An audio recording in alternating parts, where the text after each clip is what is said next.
Copy mo to. Ito.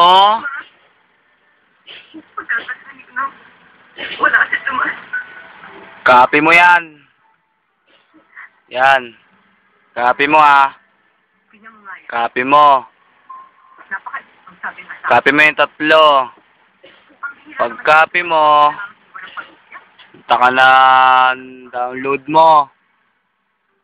Save mo dito. Save mo.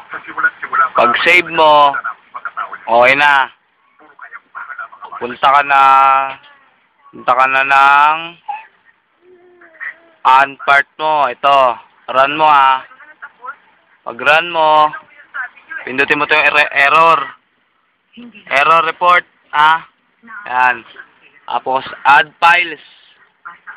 Kunin mo yung tatlo. Isa-isa. hslog. Tatlo magkakasunod. Yan. Yan. Save mo.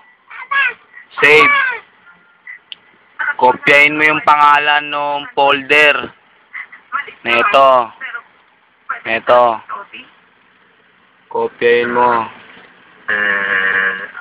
Ano naman ang gagawin mo sa bahay? Copy. Tapos, paste mo dito.